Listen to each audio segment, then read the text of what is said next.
नमस्कार. आजच्या या सविस्तर विश्लेषणात आपल्या सगळ्यांचं खूप खूप स्वागत आहे. आज आपण हिंदू पंचांगातील एका अतिशय भन्नाट आणि अद्भुत संकल्पनेवर बोलणार आहोत. म्हणजे बघा, प्राचीन खगोलशास्त्र आणि आपली सखोल आध्यात्मिकता यांचा असा काही सुरेख संगम यात पाहायला मिळतो, जो खरोखरच थक्क करणारा आहे. आजचा आपला विषय आहे अधिक मास.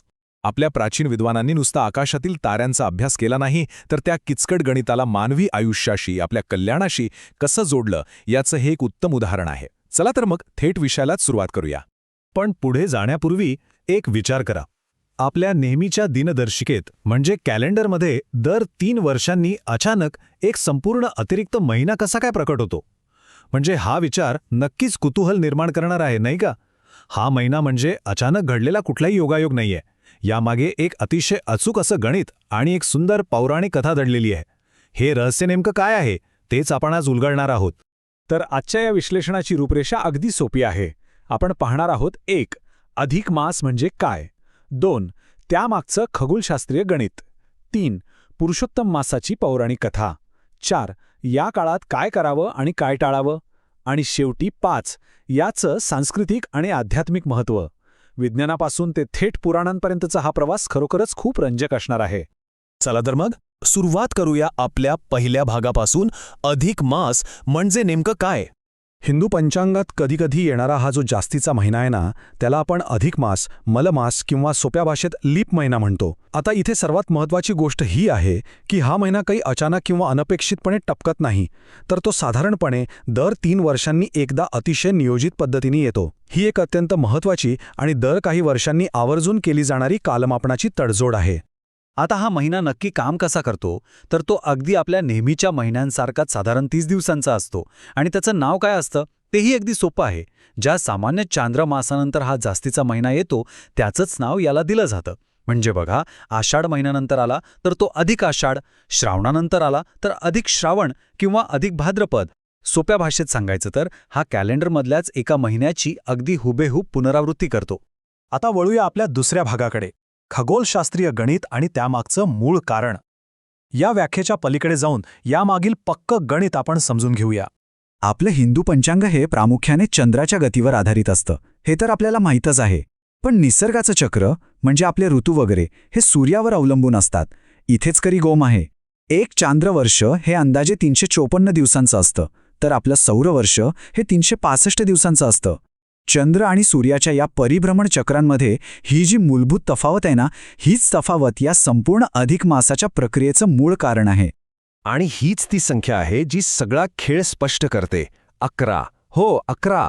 चांद्रवर्ष आणि सौरवर्ष या 2 चक्रांमध्ये दरवर्षी बरोबर 11 दिवसांचा फरक पडतो. हा आकडा खूप महत्त्वाचा आहे, कारण हा तोच काळ आहे जो दरवर्षी साचत जातो आणि एक मोठा गणितीय पेचप्रसंग निर्माण करतो. आता हे गणित कसं जुळतं ते पहा. पहिल्या पायरीत जसं आपण पाहिलं, दरवर्षी हा 11 दिवसांचा फरक साचत जातो. मग दुसऱ्या पायरीत साधारण 3 वर्ष उलटून गेल्यानंतर हा साचलेला फरक अंदाजे 30 दिवसांचा म्हणजेच एका पूर्ण महिन्याचा होतो. आणि मग येते तिसरी पायरी. हा निर्माण झालेला 30 दिवसांचा गॅप भरून काढण्यासाठी आणि चांद्र व सौर कॅलेंडरची पुन्हा एकदा अचूक सांगड घालण्यासाठी हा एक जास्तीचा महिना जोडला जातो. खरंच प्राचीन भारतीय खगोलशास्त्रातील हे किती प्रगत आणि अचूक कॅल्क्युलेशन आहे. गणिताच्या या थक्क करणाऱ्या भागानंतर आता आपण वळूया भाग 3 कडे, पुरुषोत्तम मासाची पौराणिक कथा. आपल्या पूर्वजांनी या रूक्ष गणिताला एका अतिशय सुंदर अशा कथेशी जोडलं आहे. पुराणांमध्ये एक अतिशय सुरेख कथा सांगितली जाते. असं म्हणतात की जेव्हा हा जास्तीचा महिना निर्माण झाला तेव्हा त्याला कोणताही देव स्वीकारायला तयार नव्हता. इतर सगळ्या महिन्यांनी त्याला कमी लेखलं. हा महिना जणू पोरगा झाला आणि अतिशय दुःखी होऊन तो भगवान विष्णूंकडे गेला. तेव्हा भगवान विष्णूंनी या नाकारलेल्या महिन्याला प्रेमाने सामावून घेतलं आणि त्याला स्वतःचं पुरुषोत्तम हे नाव दिलं. आणि म्हणूनच या महिन्याला पुरुषोत्तम मास असा दिव्य सन्मान मिळाला. किती सुंदर आणि सकारात्मक विचार आहे हा. आणि विष्णूंनी फक्त नावच दिलं नाही, तर या महिन्याला एक विशेष वरदानही दिलं. त्यांनी जाहीर केलं, जो या महिन्यात भक्ती, दान किंवा जप करेल त्याला विशेष पुण्य प्राप्त होईल. म्हणजे बघा, एका साध्या गणितीय समस्येतून निर्माण झालेल्या या उरलेल्या काळाला आपल्या संस्कृतीने संपूर्ण वर्षातील सर्वात पवित्र आणि आध्यात्मिकदृष्ट्या फलदायी काळात कसं बदलून टाकलं, हे खरोखरच अफलातून आहे.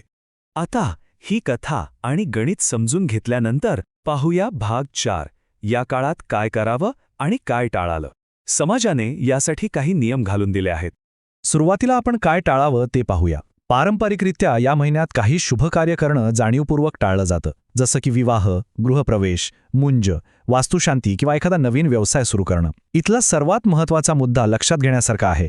ही सगळी कार्य बाह्य भौतिक प्रगती आणि सांसारिक धावपळ दर्शवणारी आहेत.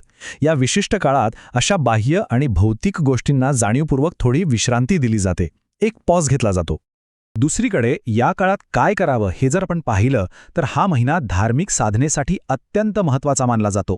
यात जप, तप, दान, पूजा, व्रत तसेच भगवद्गीता आणि विष्णू सहस्रनामाचं वाचन, नामस्मरण आणि तीर्थयात्रा यांचा समावेश होतो. म्हणजे भौतिक गोष्टींकडून लक्ष काढून अंतर्गत आध्यात्मिक प्रगती आणि भक्तीकडे लक्ष केंद्रित करण्याचा हा काळ आहे, हे यावरून अगदी स्पष्ट होतं. या काळात दाण्याचे आणि उपवासाचे काही विशेष प्रकार आहेत जे अतिशय पुण्यकारक मानले जातात. दानामध्ये अन्नदान, वस्त्रदान, गोधन आणि सुवर्णदान यावर भर दिला जातो.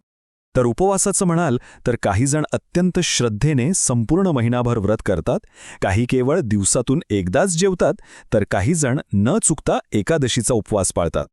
अधिक मासात केलेलं हे सत्कर्म अनेक पटीने फळ देतं, अशी आपली दृढ श्रद्धा आहे. आता आपण या विश्लेषणाच्या अंतिम टप्प्यात आलो आहोत. भाग 5. याचं सांस्कृतिक आणि आध्यात्मिक महत्त्व. हे नियम आणि कथा केवळ वैयक्तिक पातळीपुरते मर्यादित नाहीत. खरं तर ही संकल्पनाची या संपूर्ण विश्लेषणाचा मुख्य गाभा आहे.